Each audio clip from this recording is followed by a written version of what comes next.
Hi, welcome to Bearded Meeple. Today, we're going to take a look at a game for 2 to 6 players, ages 7 plus, and it'll play between 10 to 20 minutes. But here's the thing, with its cute, fun art, is it a children's game, a family game, or does it really matter? Because overall, it's a very well-rounded and put-together game, and I actually really enjoyed it.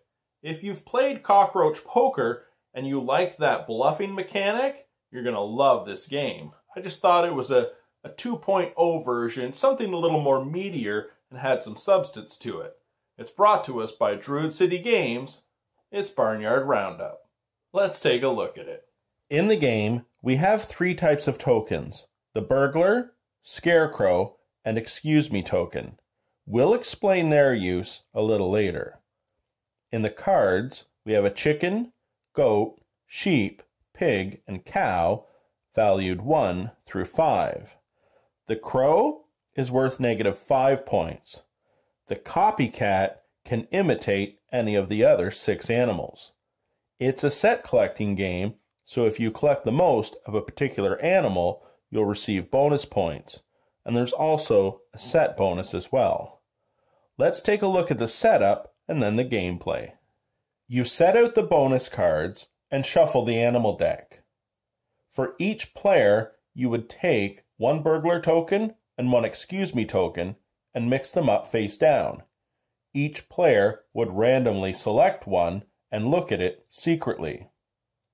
You then add the scarecrow token to the pile and mix them up again. Depending on the number of players, you'll receive a set number of cards.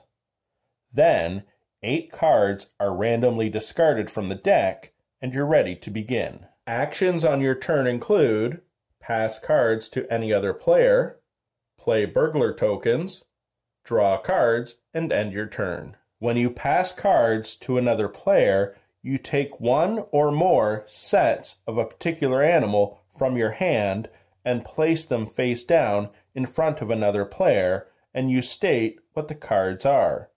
However, you are able to lie, and that's up to the person to decide if you're telling the truth or not. Playing a burglar token on another player lets you attempt to steal certain cards from them.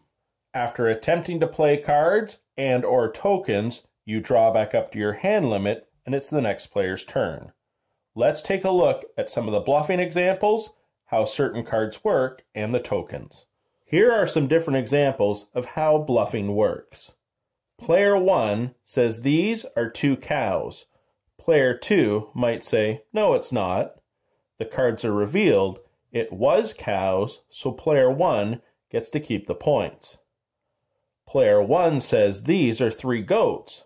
Player 2 says no, it wasn't goats, so player 2 gets to keep the cards and the points.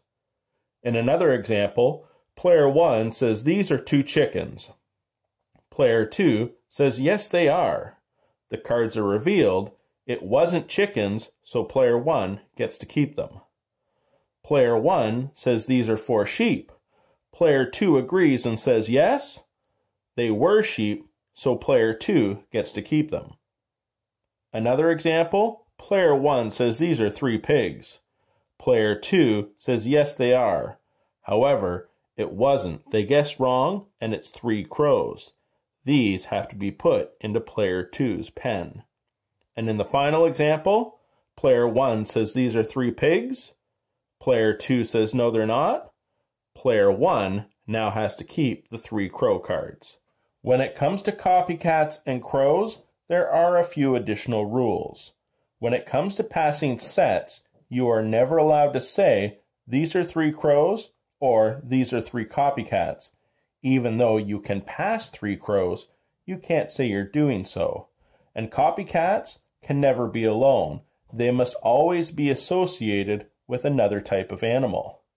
When you're collecting your cards through the game and placing them in your personal play space or your pen, a copycat will always mimic the point value of the card it's with.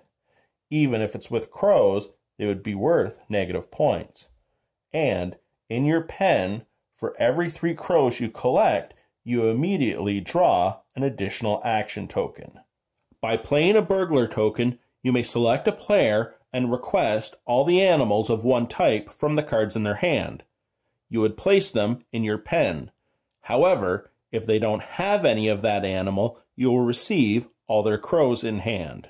An excuse me token lets you interrupt a player before they make a guess on a bluff. The scarecrow token will immediately frighten away 3 crows from your pen. Each player will receive one of your crows. Any extras are discarded. The token is added back to the mix because as a player receives one of your crow cards, if they now have 3 crows, they will choose a token from the play area and possibly gain the scarecrow token themselves. When the last card is drawn, the game ends. However, any crow still in hand will go towards your final scoring.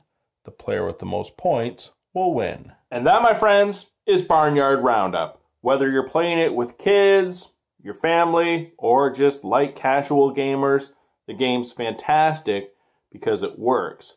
As I said, I love cockroach poker, and the bluffing mechanic it's built on, I just thought this game did it better and there was more to it.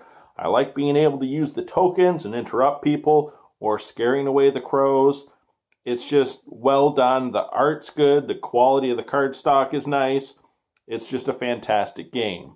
I hope you get a chance to check it out. I'll talk to you again soon.